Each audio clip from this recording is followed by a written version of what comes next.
la Aedes aegypti le gusta vivir con nosotros, los humanos, adentro y alrededor de nuestras casas. Allí ponen sus huevos, se reproducen, nos pican y nos enfermamos de dengue. Por eso es muy importante usar repelente. Si viajás, continúa aplicándote 10 días luego del regreso a Uruguay. Protege a los bebés menores de 6 meses colocando tul mosquitero en cunas y cochecitos. Vestite con pantalones y camisas de manga larga. Para evitar que se críe en tu casa, coloca bajo techo y da vuelta recipientes que puedan acumular agua. Limpia canaletas y desagües. Tapa tanques y depósitos de agua. Perfora los neumáticos y rellenalos con arena o con un puñado de sal gruesa. Evitemos criar al mosquito que nos puede enfermar. Arrancamos sobre ciencia sumándonos a esta campaña de interés público porque realmente, como dice aquí el Ministerio de Salud Pública y el Sistema Nacional de Emergencias, necesitamos cuidarnos de que el mosquito no vive entre nosotros. Y si tienen dudas de lo grave que es la situación, se lo contamos en el Salpicón de Noticias.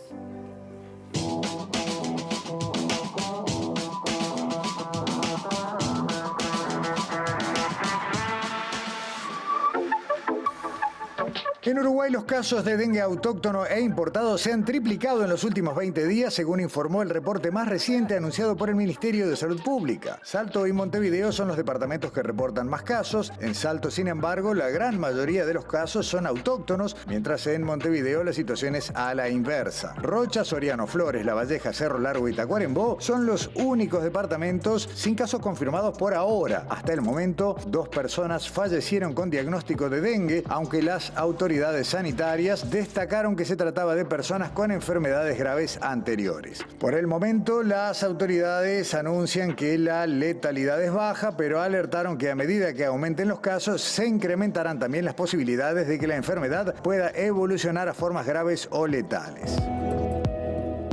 La ciencia también está presente en la Semana Criolla que se realiza en la Rural del Prado y ofrece variedad de actividades culturales, deportivas y recreativas. En el espacio animado organizado por TV Ciudad, la científica Stephanie Martínez, bioquímica de Facultad de Ciencias, invita a niños y niñas a sumarse a Pequelab. Se trata de un taller en el que se harán muchos experimentos, habrá música, lectura de libros y actividades para preguntar, observar y asombrarse. Pequelab se repite el viernes 29, sábado 30 y domingo 31 de marzo en 2 horarios, 14 y 17:15. El Laboratorio de Virología Molecular de la sede en Salto de la Universidad de la República será habilitado por el Ministerio de Salud Pública para apoyar el diagnóstico de casos de dengue en el norte del país. El objetivo es reforzar la identificación de casos de la enfermedad porque eso ayuda a controlar su propagación. Para llegar a todo el territorio nacional, el Ministerio otorgará al laboratorio universitario los reactivos necesarios para el diagnóstico y el equipo de científicos de Salto aportará los dispositivos y las horas de trabajo de las y los investigadores. Los expertos estiman que podrán procesar entre 60 y 100 muestras por semana y que podrán aumentar la cantidad de ser necesario. Hasta el momento, estos análisis solo se realizan en el laboratorio central del Ministerio. El Ministerio de Ambiente creó recientemente un grupo de trabajo técnico que se encargará de determinar de manera científica si un producto u organismo vegetal, animal o forestal obtenido a través de las nuevas técnicas de mejoramiento genético debe ser considerado transgénico. Esta clasificación ayudará a identificar si debe someterse a la regulación aplicable a este tipo de organismos genéticamente modificados. La creación del grupo consta en un decreto en el que trabajaron el Ministerio de Ambiente y el de Ganadería, Agricultura y Pesca. En la conferencia que presentó el decreto, las autoridades señalaron que con esta medida se promueve el equilibrio entre la innovación tecnológica en el ámbito agrícola y la protección del ambiente y la salud pública. El grupo se integra con expertos en caracterización molecular que podrán provenir de los ministerios involucrados, de la Universidad de la República o de centros de investigación del país.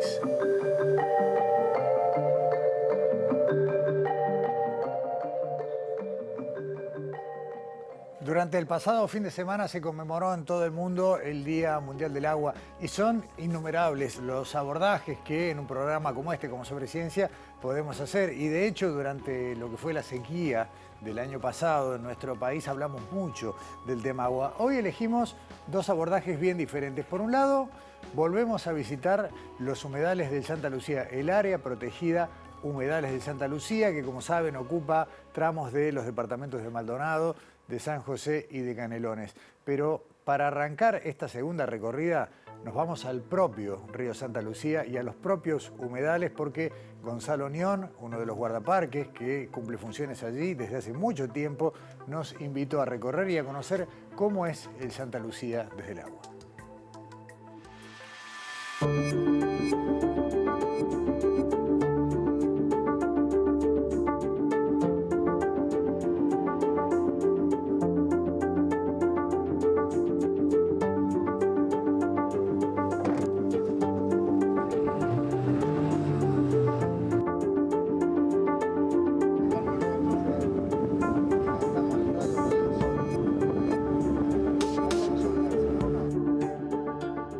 Bueno, Gonzalo, ¿dónde estamos? Bueno, ahora estamos rumbo a la desembocadura del río Santa Lucía en el río de la Plata. Aquí vemos el cruce de los puentes, ¿verdad? El puente viejo, el puente de hierro, el histórico, y el puente nuevo. Entre el puente y la desembocadura en el río de la Plata se encuentra la isla del Tigre. Es una isla bastante grande en dimensión. Tiene una vegetación variada, tiene unas zonas altas. Un albardón vendría a ser donde hay árboles, unos árboles nativos como ceibos que están adaptados al agua, ¿no? A la inundación. Esta zona del área protegida, que es la que está más en contacto con el río de la Plata y tal vez tenga más salinidad, ¿es un poco diferente en cuanto al ecosistema, al resto? Lo que predomina acá es la vegetación juncal, vendría a ser, ¿no? De este lado vendría a ser hacia San José, es común encontrar gente extrayendo junco de la forma tradicional, ¿verdad? Con el agua por la cintura o más arriba, ¿no? Cortando el junco y bueno, y sacándolo hacia la costa. El junco es uno de los recursos que nos brinda el humedal. Como así hay muchas familias que viven de la pesca artesanal, hay muchas familias, sobre todo concentradas en San José, que viven del corte y la producción de artículos con junco, ¿no?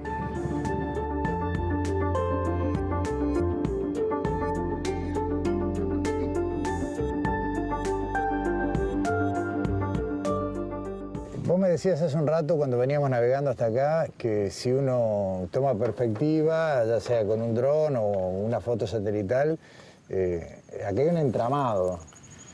Sí, yo lo defino como un laberinto de cursos de agua, ¿no? De distintas dimensiones. Una gran extensión verde de vegetación, surcada en todos los sentidos por cursos de agua, ¿no?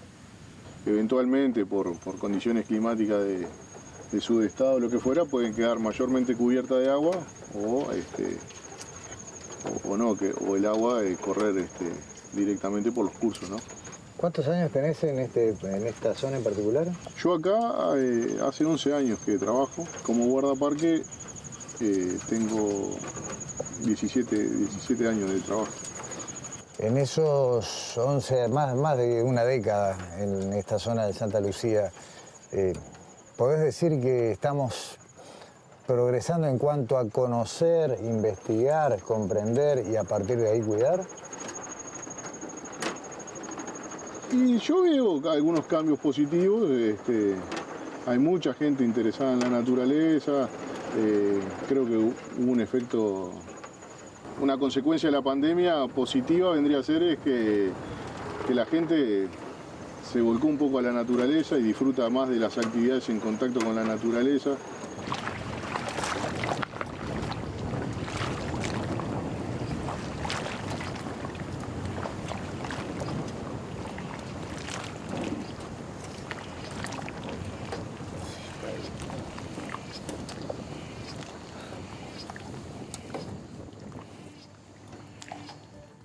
Un humedal es un ecosistema y como todo ecosistema complejo, compuesto por numerosas áreas diferentes. Tal vez recuerden cuando vimos el primer informe que hicimos un primer acercamiento a lo que es el monte nativo, que está dentro del departamento de Montevideo, a no sé, media hora de auto del centro de 18 y Ejido, y donde se conservan especies, tanto de flora como de fauna, pero que además avanza lentamente, está creciendo, está recuperando tamaño. Atilio Piovesan, otro de los guardaparques, nos cuenta un poco más cuáles son las especies nativas, tanto arbóreas como más de plantas achaparradas, y cuáles son las amenazas que hay a este monte nativo en el área protegida Humedales de Santa Lucía.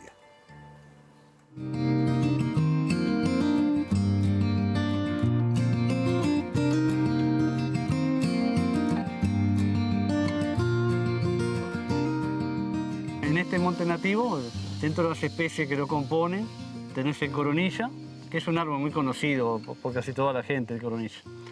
Tala, tenemos también molle, curupí, el saibo, en la zona más húmeda saibo, que es la flor nacional y también de Argentina. Arrayán y bueno, un montón de especies más. No solo son árboles, también como ven en el piso, hay plantas herbáceas y hierbas, hay enredaderas también. Tenemos también plantas que crecen sobre los árboles, como el clavel del aire, por ejemplo. El clavel del aire hay varias especies. Hay uno que da unas flores que son violeta y rosada, que son muy bonitas cuando están en flor. Y después también en el piso crecen también orquídeas. Hay una orquídea blanca que crece en el piso. Tenemos helechos también. Acá llegamos a una pequeña cañada. Y entonces es común, adentro del monte, sobre todo en las cañadas, en los bordes, donde está sombreado y hay humedad, crece un helecho que es el culandrillo. A pesar de que la hoja no es alargada como el helecho común, es un helecho. Es un helecho, ahí está. Ahí tiene que ver con que es una planta que tiene un sistema vascular, que circula la savia, pero a su vez no tiene flores, entonces sería un helecho. Tiene sistema vascular y no tiene flores. Y este otro es un blechnum, un helecho serrucho. Que hay uno parecido que lo vemos en la ciudad, sobre todo sobre palmeras, sí, pero el otro al tacto es liso y este es áspero al tacto. Esto del género blechnum, y es nativo también. Y es así, debajo del monte, le gusta vivir a la sombra, bajo el monte. Y después tenés un canelón ahí y con una enredadera que lo está trepando, que es un cissus acá. Eso ahí que parece una mano en la hoja. Cuando encontramos alguna nativa jovencita, la protegemos para no pisarla, sobre todo cuando está cerca de los caminos. Esto es un arrayán, un renudo arrayán, un árbol que después crece como 8 o 10 metros más o menos. Y después tenemos acá pavonias, esto. Esta es un pariente de los hibiscos, una plantita muy bonita. Ahora, al lado de la rayán y de la pavonia tenemos esto, que todo es ligustro. Esto es ligustro, renuevos de ligustro, que es lo que sacamos nosotros. O sea, la cantidad de ligustro que viene es impresionante. Sí, es tremendo, un almacén. O sea, mientras hablamos nosotros, yo miro para acá y veo ligustro por todas partes. Por eso sí. Es una invasora y no solo foránea. Por eso cuando vamos encontrando también nativas, las vamos protegiendo. Claro. ¿Qué técnicas usa con el ligustro? Cuando son jóvenes, una de las maneras es arrancar la mano y ahí tenés, esto es todo lo que se ha arrancado más. A veces basta cinchar y a veces es herramienta, un pico, una asada. Claro, y se saca de raíz. Claro, estos salen a mano y los que ves más grandes fueron sacados con una asada, como acá. Esto cuando son chicos. Después vos me decías que se probó y ahora se dejó de usar el método de inyectarles herbicida. El método de herbicida. A ver, pero acá hay alguno que se secó así, ¿no? Que tenés dos maneras. Una es el descortezado de la base, que le llaman anillado, que es este, ¿ves? Esto de acá. Descortezás y le echás ahí el herbicida. Y el otro era este de acá, que se le hacían unos agujeros y se le inyectaba herbicida ahí. Entonces el herbicida penetra en los vasos conductores y lo termina matando.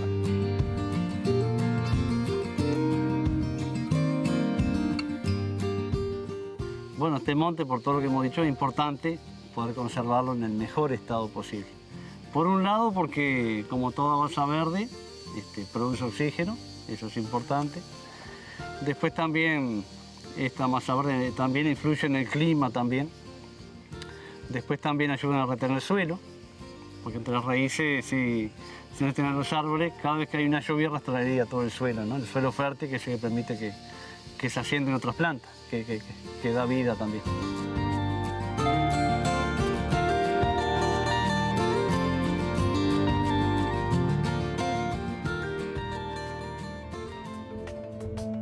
Área protegida Humedales del Santa Lucía, que como todas las áreas protegidas de este país está dentro de un sistema nacional que depende del Ministerio de Ambiente, pero en este caso además con el esfuerzo de las intendencias de Montevideo, de San José y de Canelones, se mantiene un poco mejor. La recomendación para esta semana de turismo, si no se fueron de la capital a vacacionar a otro punto del país o del exterior, agarren el auto, agarren un ómnibus, van hasta Santiago Vázquez, allí está el centro de información, de visitantes, donde están los guardaparques, y denle una recorrida, aunque sea la cortita, la vuelta, por las pasarelas. Vale la pena disfrutar de la naturaleza que tenemos tan cerca de nuestra capital. Primera pausa en Sobre Ciencia, ya volvemos.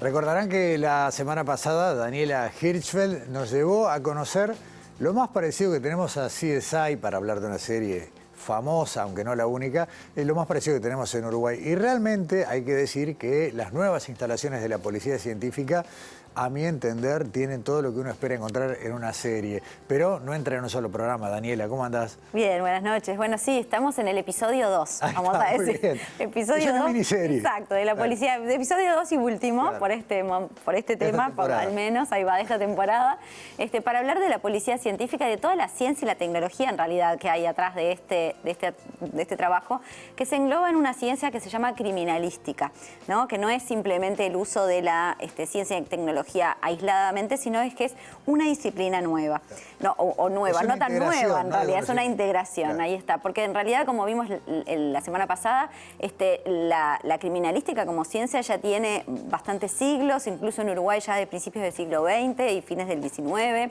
entonces, bueno, no es algo tan nuevo, pero sí obviamente esta conjunción de nuevas tecnologías, ¿no? La semana pasada, entonces, empezamos a recorrer ese camino. Hablabas de los pilares, ¿no? Exacto, conociendo el nuevo edificio y recorriéndolo a través de estos 3 pilares de la criminalística que el comisario Cliver Figueroa nos contó la semana pasada, que son la balística, las huellas dactilares y el que vamos a ver hoy, que es el más nuevo de estos, vinculado al uso de la tecnología, que es el ADN, ¿no? El estudio del ADN de las personas formalizadas, con el que crean un registro nacional de huellas genéticas, que es lo que nos va a contar en esta primera parte del tape la licenciada en química, Sandra Soñora, en esta primera parte del informe.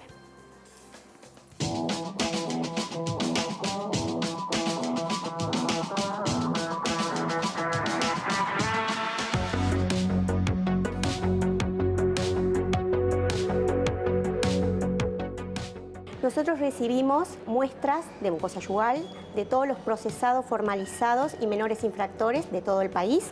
Estas muestras, antes de llegar a nosotros, pasan por otro departamento de esta Dirección Nacional, que es el Departamento de Decadactilar, donde a cada muestra se le asigna un código alfanumérico, de manera que nosotros vamos a tener un código y no vamos a saber esa muestra ni a qué persona pertenece, ni de qué parte del país es, ni tampoco a qué hecho se la vincula.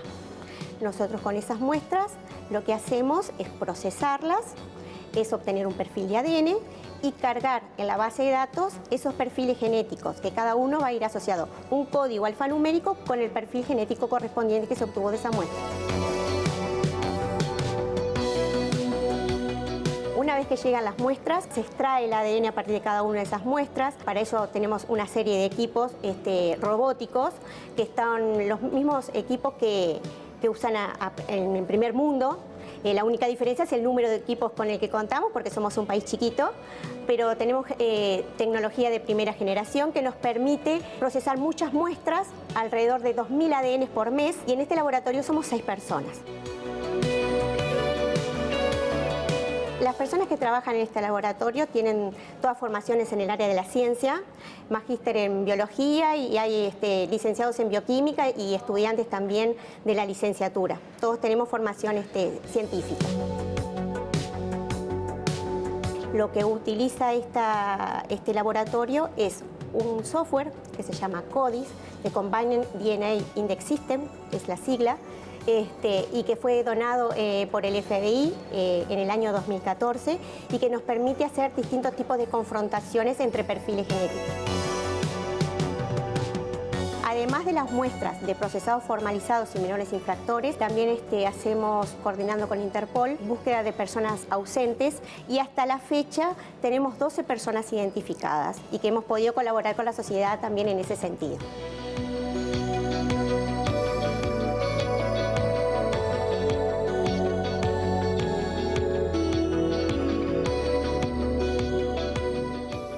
Pensando, Daniela, cuando hacías la introducción a este tape, que si bien todos estamos obligados a formar parte del banco de huellas digitales, vos lo decías, el registro de datos genéticos es solamente para quienes han tenido un paso por la justicia. Exacto, solo personas formalizadas, claro, como para hacer un monitoreo de posibles casos en el futuro o para identificar más fácilmente algún rastro. Eso... Vendrá pronto el día en que en la cédula esté el ADN. Sí.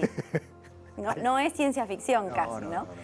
Bueno, en este tape vimos más claramente esa combinación de ciencia y formación policial, ¿no? Porque en este caso, por ejemplo, son todos personas formadas en el área científica.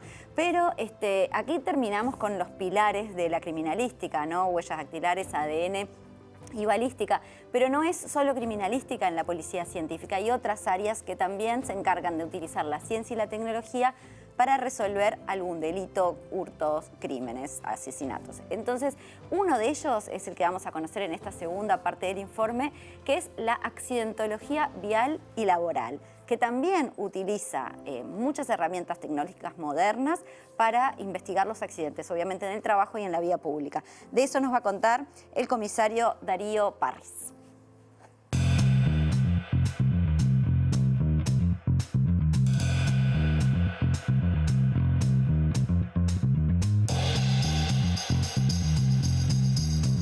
Todos los accidentes de tránsito de característica grave del país o también laborales o generales. Graves estamos hablando donde hay al menos alguna fractura o pérdida de conocimiento, aunque sea fugaz, o que involucre a personas menores de 12 años, niños menores de 12 años o personas mayores de 60 años, por ser población más vulnerable, implican la participación de policía científica en el relevamiento de la escena.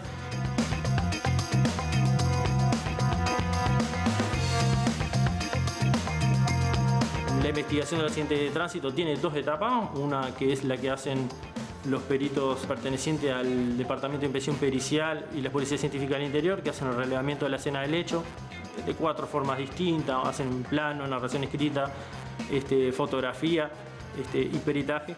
Y todo ese material es la materia prima con la que trabaja el Laboratorio de Accidentología Vial y Laboral para establecer las causas del hecho.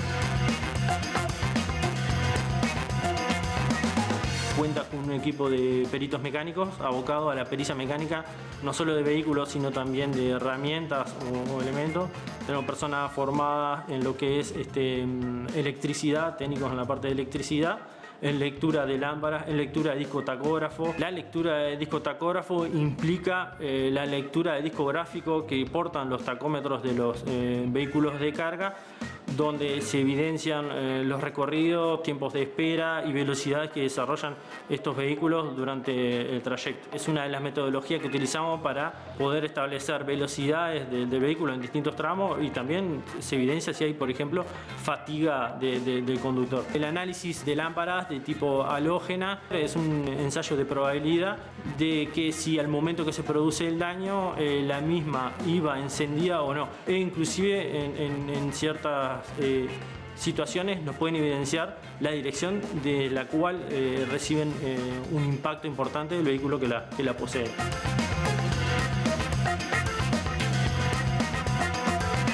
Referente a la tecnología, algo que está utilizando Policía Científica es la reconstrucción virtual de los hechos. Es un software de reconstrucción muy completo que tiene 3 motores, uno de creación, uno de animación y otro de cálculo. El de animación es como para uno animar lo que quiera, puede hacer que un vehículo vuele. El de recreación obedece a las leyes de la física, por tanto si uno pone obstáculos en el recorrido va a influir en las trayectorias y velocidades del vehículo. y el de cálculo lo que hace es que todas aquellas fórmulas que en una época teníamos que estar aplicando a mano, las tenemos precargadas y las utilizamos en forma automática.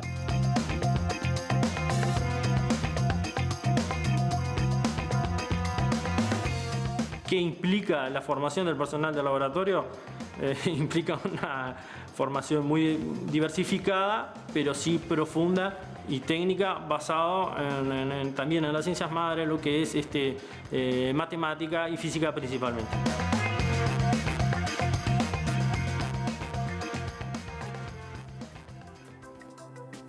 Es fascinante, ¿no? Y esto de la accidentología, más de una vez se encarga de poner fin a eso de la culpa es del otro, ¿no? Totalmente. Ahora la ciencia y la tecnología también se encargan de ayudar a la policía a resolver estas situaciones.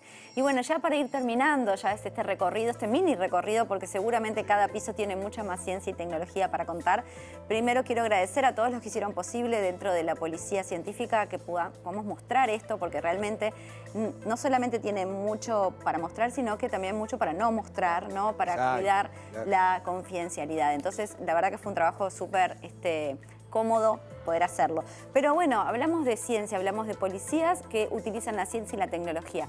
¿Cómo se forman entonces estos policías? Porque, claro, hay que aprender a ser policía, pero después a usar todas estas interpretar lo que estas herramientas dicen. Sí, y manejar esos conocimientos, los conocimientos de la química, los conocimientos de la física. Obviamente ni que hablar de oficios como la mecánica o la electricidad. Pero bueno, todo esto se adquiere en una formación especial que es en la Escuela de Criminalística, que también funciona en este nuevo edificio y que, bueno, tiene toda una currícula muy volcada a la ciencia. Esto es lo que nos va a contar el comisario Parris, que también es director de la Escuela de Criminalística. Excelente.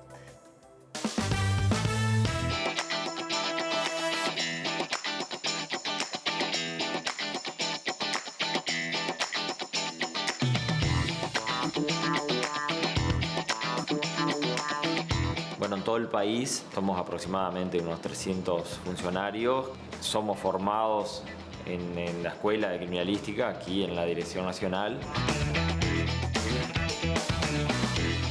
La Escuela Criminalística surge en el año 1999 y desde el año pasado contamos con una carrera de nivel terciario, que es la Tecnicatura en Ciencias Criminalísticas, que da un paso muy importante de lo que era empírico a lo profesional, una carrera a nivel terciario con muchísima exigencia, compuesto de 4 módulos, cada módulo con una evaluación bastante rigurosa en lo teórico, lo práctico y una defensa.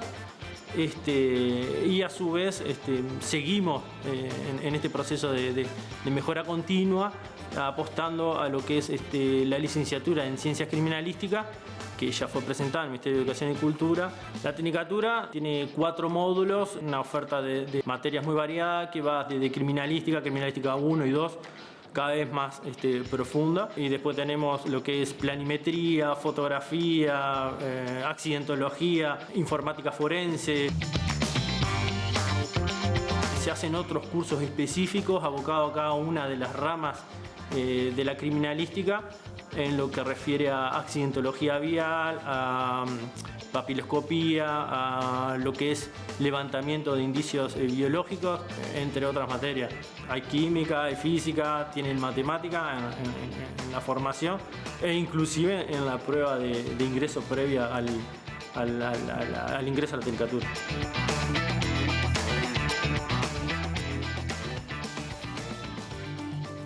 Bueno, hasta acá los informes de Daniela, y digo los porque no solo los 3 de hoy, sino los que vimos ya en nuestro programa anterior.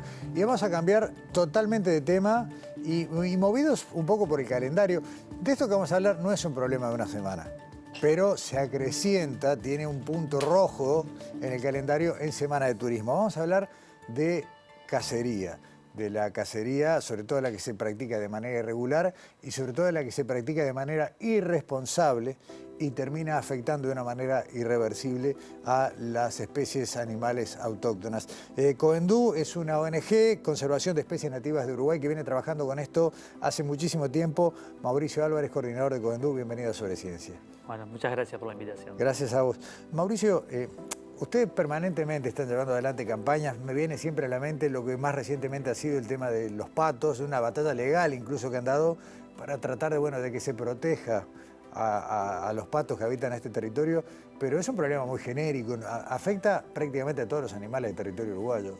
Sí, afecta no solo a los animales que tienen permitida su caza de una u otra forma, sino también en forma directa e indirecta a otro tipo de animales, ya sea fruto del cazador cuando hace uso, o sea, tú decías, irresponsable de lo que está permitido o no, y después en forma indirecta, ya sea por el impacto que genera la mera actividad de caza, ¿no? Llevándose a cabo. Si bien seguramente sería perfectible, hay un marco legal para las actividades de caza en Uruguay, cómo se puede cazar, con qué armas, y qué especies pueden cazar. Ese marco normativo debe ser insuficiente, se me ocurre, ¿no? Yo no creo que sea insuficiente. Lo que pasa en Uruguay es que no se respeta. O sea, en Uruguay estamos en un programa que habla sobre ciencia, pero en todo lo que es ambiental, lamentablemente, partimos del artículo 47 de la Constitución, que si lo leemos claramente, bueno, cuántos proyectos productivos no tendrían que estar en Uruguay.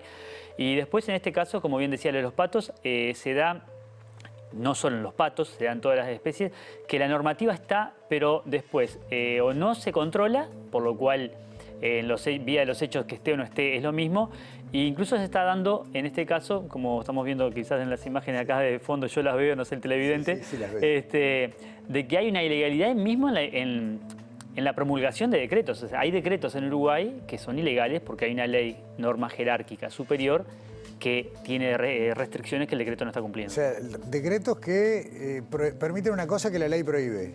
Decretos que, por ejemplo, la ley 9.481 vigente de caza, de fauna, tiene una prohibición general a la caza, en el artículo 3. Esa prohibición general, la ley dice que puede el Estado, con la excepción del artículo 5, puede llegar a levantarla. Y ese artículo 5, hoy, por ejemplo, como está redactado hoy con la última modificación del año pasado, dice que para vos llevar adelante, permitir la caza de determinada especie, necesitas estudios poblacionales, que avalados por el Ministerio. Bueno, no hay un estudio poblacional de ninguna de las 21 especies que se permiten. Y yendo a los patos que tú nombrabas hoy, anteriormente a esta modificación de la ley, que ahora en el propio cuerpo de la ley habla de estudios poblacionales, anteriormente no estaba en el cuerpo de la ley, pero en otro decreto vigente hablaba de informes técnicos, fundados informes técnicos. Y en el caso de los patos, desde el año 2022 hay un informe técnico que reúne estudios poblacionales que dice que por lo menos por 5 años no se debería cazar patos por la situación de los patos. Y con eso, que el Ministerio contrató, pagó y tiene en su poder del año 2022, igualmente se habilita vía decreto la caza de patos. Por eso decimos que los decretos no son legales. Claro. Ahora voy a volver porque aparte, atrás de la cacería de patos hay toda una actividad económicamente rentable para quienes la ejercen, pero estamos viendo imágenes de lo que vos me decías en privado. ¿Cuáles son las especies que más se suelen cazar en esta época y no deberían cazarse, no? Sí. Perdóname, imágenes que son de nuestros amigos de Uruguay Fototrampeo, que tienen esas cámaras que son maravillosas. Sí, sin duda. Bueno, las especies más cazadas y en forma ilegal es el carpincho, creo que es la estrella de lo más cazado que no se debería cazar. Después tatú, mulita, el peludo también, o sea, los armadillos más comunes que tenemos. Y también en menor medida también, bueno, fuera de temporada, porque por ejemplo, te voy a decir algo, el jabalí es cazado en su mayoría en forma ilegal. ¿Por qué? Porque si bien es una especie de caza libre, no tiene permitida la caza nocturna y el jabalí se lo caza principalmente de noche. Entonces ahí tenés una especie que, siendo permitida su caza, se la caza de un modo regular, porque lo que tiene la normativa de caza en Uruguay es que tiene un montón de restricciones generales, ¿no? Prohibido cazar de noche, con la excepción del ciervo axis, que fue la única especie que habilitó el famoso decreto 138 del 2022, que estábamos un poco hablando hace un poco. Prohibido cazar desde un vehículo, prohibido cazar en un camino vecinal, prohibido cazar con armas de fuego a un radio inferior a 3 kilómetros de un centro poblado o de una escuela rural, 500 metros en el caso de escuela, escopeta con perdigones, y obviamente respetando la propiedad privada, prohibido cazar dentro de un predio sin el permiso, ¿no? Entonces hay restricciones generales que hace que algunas especies que quizás la especie está permitida, el modo o el momento o el arma, porque ahí, vieron, siempre hay armas, cuando surge algo hay armas no registradas, entonces hay un montón de cosas que pueden hacer ilegal el acto de cacería, independientemente que la presa cazada sea una presa permitida. Mauricio, te voy a hacer una pregunta de alguien que nunca en su vida cazó más que un resfrío.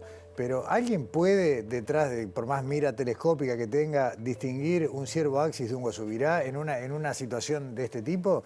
En un zoológico es muy fácil, pero quien está cazando... ¿Se puede garantizar esto? Garantizar, para darte esa respuesta, iría al año 2013, donde hubo 2 accidentes de caza, donde uno de ellos fue un guía que le disparó a su cliente confundiendo con un jabalí. Y esa fue la muerte, o sea que ahí te estoy respondiendo todo. Eso fue en el 2013 acá en Uruguay. Entonces, si me decís de día al aire libre, lo van a poder distinguir. Ahora, ese ejemplo creo que responde. ¿Hay conciencia entre la gente que tiene esta actividad lúdica de la caza de que puede estar haciendo un daño? Tenemos gente que en el discurso, y a veces hasta le podría llegar a creer, les gusta la cacería y eligen algunas especies y el resto como que, bueno, no me quiero meter con las exóticas.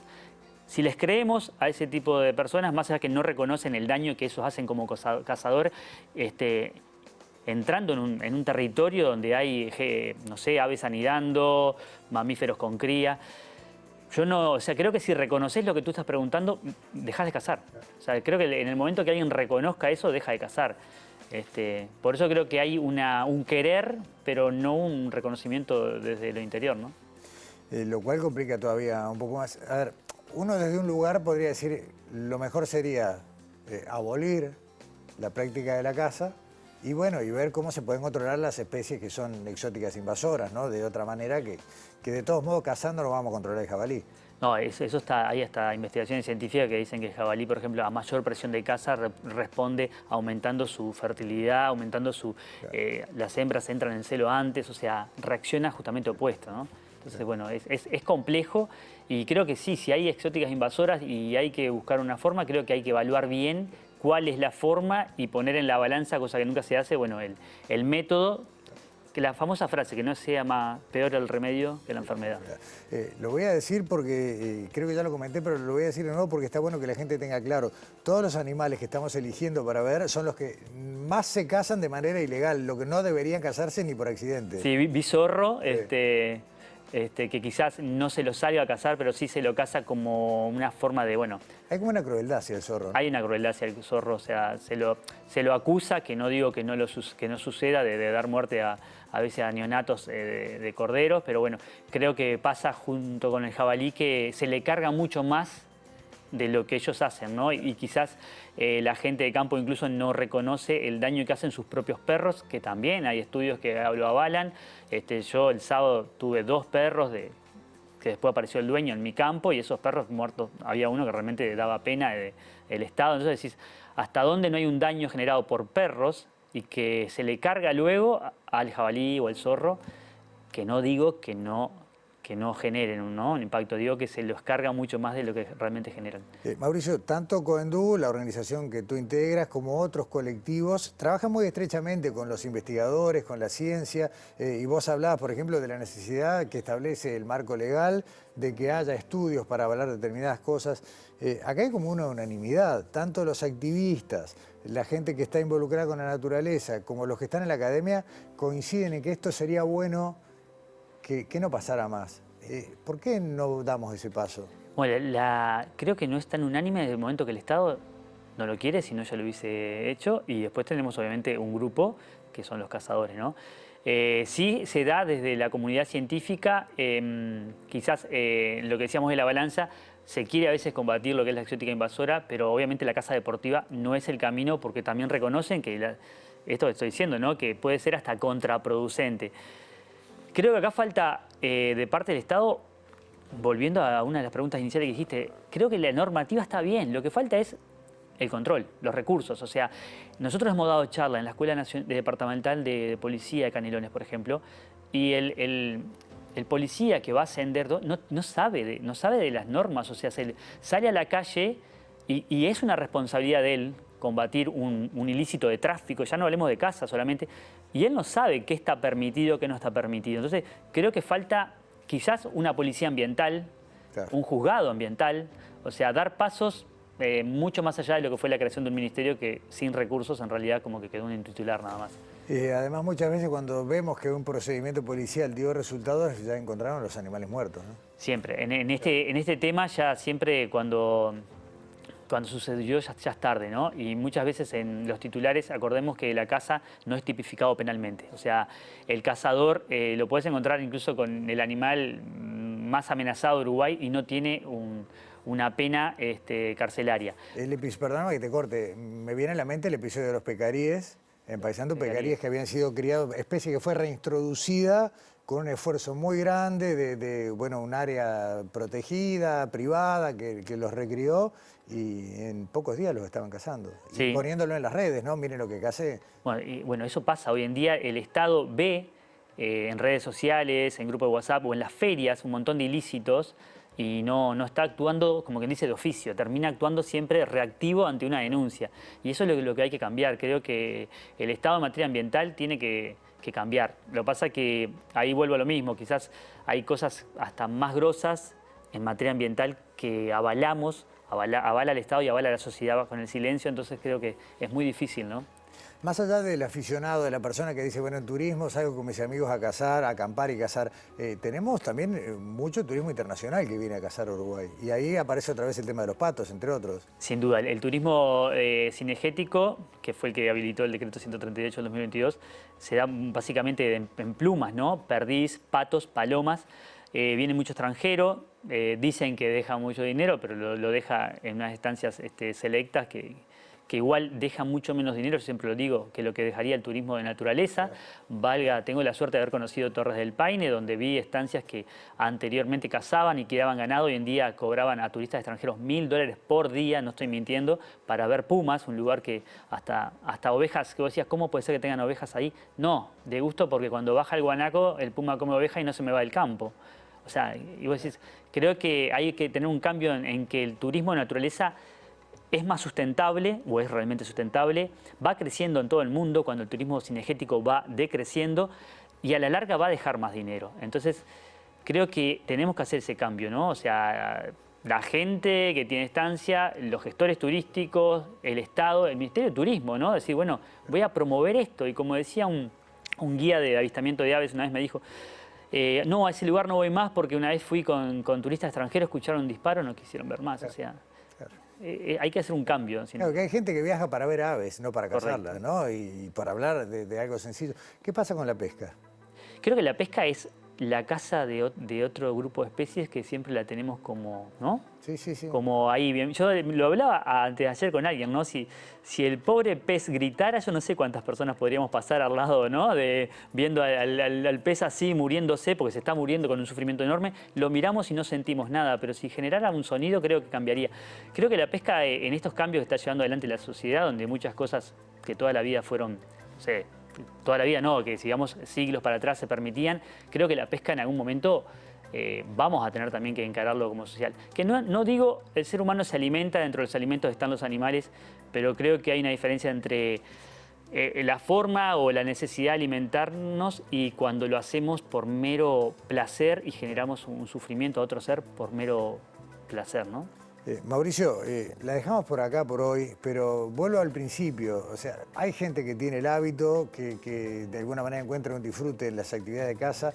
Bueno, la precaución y apelar a la ciencia, al conocimiento, para poder mantener esto en un límite. Y me quedo con lo que decías vos hace un minuto.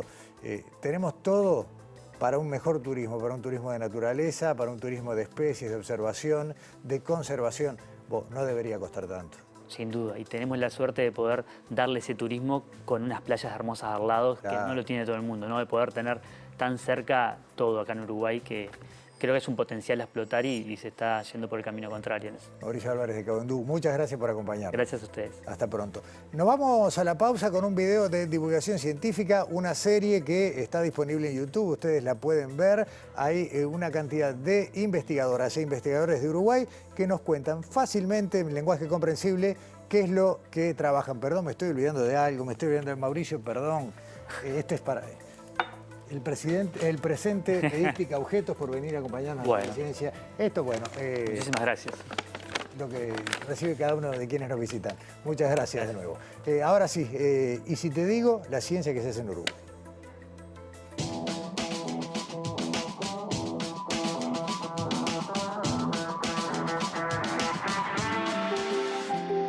Y si te digo que en Uruguay se investigan modelos de inteligencia artificial destinados a proteger tus datos privados, vivimos en una época en la que nuestros datos personales están almacenados en algún lugar de lo que llamamos la nube. Allí se puede encontrar nuestro nombre y edad y hasta el equipo de fútbol o la música que nos gusta o lo que nos recetó el médico en una consulta. Esos datos contienen información privada sobre nuestra salud, hábitos, gastos, viajes, familia. Toda esa información es valiosa para nosotros, pero también lo es para empresas y organismos y para generar conocimiento que puede ayudar incluso a salvar vidas.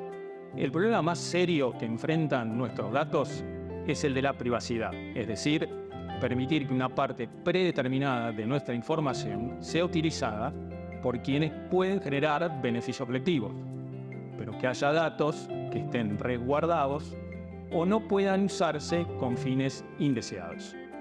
En Uruguay, como en otros países del mundo, hay leyes que permiten el uso de esa información de manera útil para la sociedad y prohíben los usos incorrectos. Entre los muchos estudios que se están haciendo en el mundo y en Uruguay para garantizar el uso correcto de datos, en la Cátedra de Inteligencia Artificial y Big Data de la Facultad de Ingeniería de Universidad Dorto Uruguay, trabajamos en modelos que combinan matemática, algoritmos de inteligencia artificial y aprendizaje automático para permitir beneficios colectivos reduciendo los riesgos.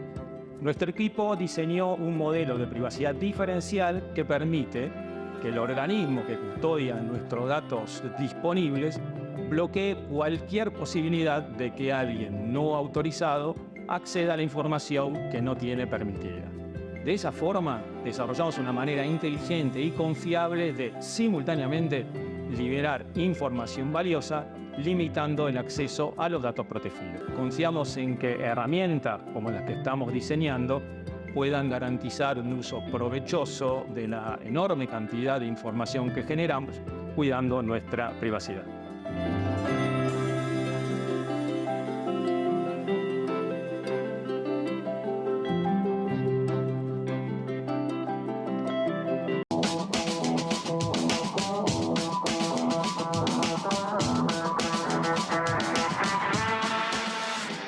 Frente a la playa de Malvín, en Montevideo, en la capital de Uruguay, muy cerquita de la costa, está la isla de las Gaviotas. La vemos cada vez que pasamos por la Rambla, en auto, caminando. Quien ha andado por Montevideo la ha visto en esa zona, muy cerquita. Y sin embargo, conocemos muy poco de la isla y todavía menos de las gaviotas que la habitan. Bueno, desde hace mucho tiempo, investigadores de nuestro país están tratando de conocer un poco más sobre esas gaviotas, sobre sus hábitos, sobre su rol ecosistémico y sobre la importancia, como todo esto, de preservar su hábitat y todo el equilibrio en esta, insisto, esta isla tan pegada a nuestra capital. Alexandra Perrone estuvo en la isla de las Gaviotas, preparó este informe especial sobre este proyecto de investigación científica Gaviotas de la Isla.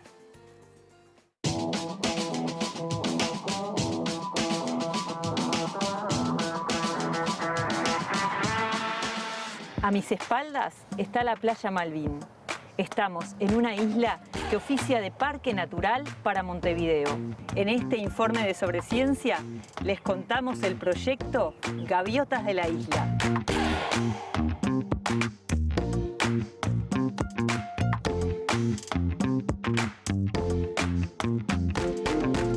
El proyecto Gaviotas de la Isla surge de la necesidad de estudiar cómo las actividades humanas afectan a las poblaciones de animales y en particular cómo la gestión de nuestros residuos afecta a las poblaciones de gaviotas en términos de su demografía y de sus poblaciones. En Uruguay tenemos 4 especies de gaviotas: la gaviota capucho café, la gaviota gris, la gaviota cangrejera y la gaviota cocinera. De esas 4 especies de gaviotas, las que más vemos son la gaviota cocinera y la capucho café. En Isla de las Gaviotas la que predomina es la gaviota cocinera. Las gaviotas cocineras son generalistas porque se alimentan de una gran variedad de especies y son oportunistas porque eligen las presas dependiendo de sus necesidades energéticas.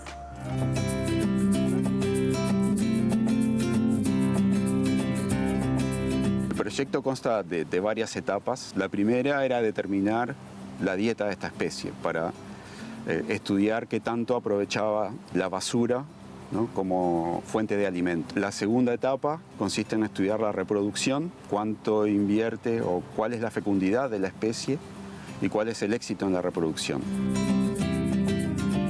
Y la última etapa consiste en analizar la dieta y la reproducción en conjunto para ver cómo la basura afecta la fecundidad y el éxito reproductivo de la especie. El estudio de la alimentación de las gaviotas lo estudiamos a partir de un método no invasivo, que es el estudio de gagrópilas. ¿Qué son las gagrópilas? Son todo aquello que ellas no pueden digerir, lo juntan en el buche y lo regurgitan. Una de las etapas del proyecto fue estudiar la alimentación de la gaviota cocinera. Para eso estudiamos la alimentación a lo largo del tiempo, ¿sí?, teniendo en cuenta la época reproductiva y no reproductiva de las gaviotas. Y de esa manera analizamos y pudimos contrastar su dieta en relación a sus necesidades energéticas en ambas temporadas reproductivas y no reproductivas. Para llevar a cabo esta investigación recolectamos 806 muestras de gagrópilas o bolos que fueron analizados en Facultad de Ciencias. Para estudiar la reproducción, lo que hicimos fue contar los huevos de cada nido, medirlos con un calibre, el largo y el ancho, y pesarlos con una balanza para determinar la fecundidad. Y luego contamos cuántos pichones nacen por nido y cuántos pichones sobreviven hasta que son juveniles.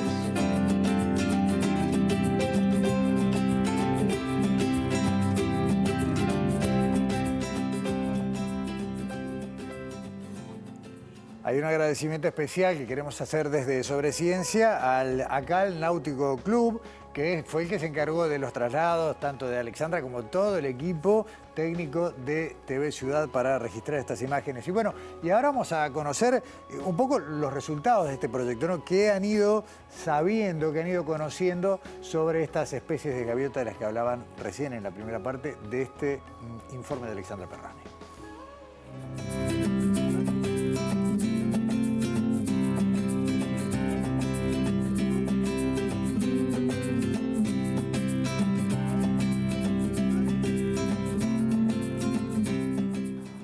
En el proyecto detectamos que los pichones de gaviota, a medida que crecen, incorporan más basura en su dieta, ¿sí?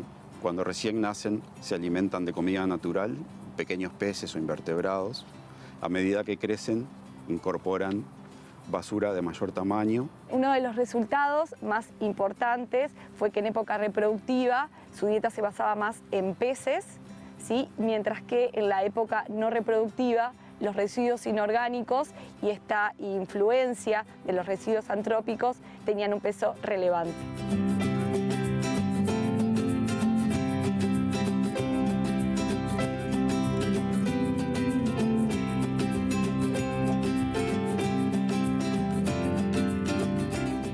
Estudiar cómo la gestión de los residuos afecta a las poblaciones de aves y en particular la gaviota cocinera es importante por varios motivos.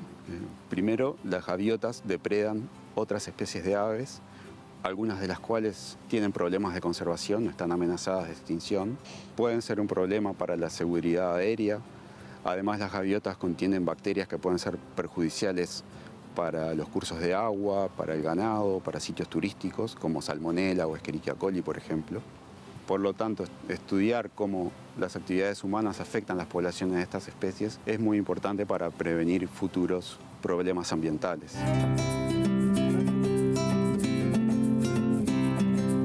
Finalizada esta primera etapa de evaluación de la dieta y la reproducción de las gaviotas y de cómo la basura impacta sobre eso, nos queda evaluar qué pasa con las dinámicas de las poblaciones de gaviotas en el largo plazo, cómo la basura afecta la demografía en un periodo de 20, 30 años, ¿no? Si las poblaciones se incrementan o se mantienen estables o disminuyen en respuesta a la alimentación en el basurero.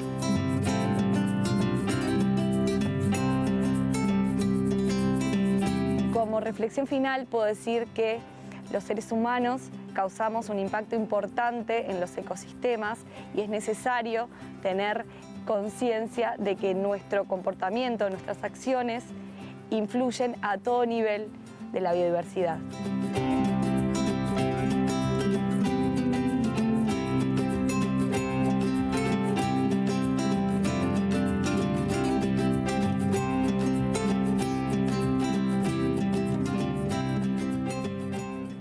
La Isla de las Gaviotas, el proyecto Gaviotas de la Isla, allí, muy cerquita, frente a Playa Malvin, y este informe de Alexandra Perrone con el que llegamos al final de esta edición de Sobre Ciencia. Los esperamos, las y los esperamos aquí en TV Ciudad la semana próxima. Gracias por estar.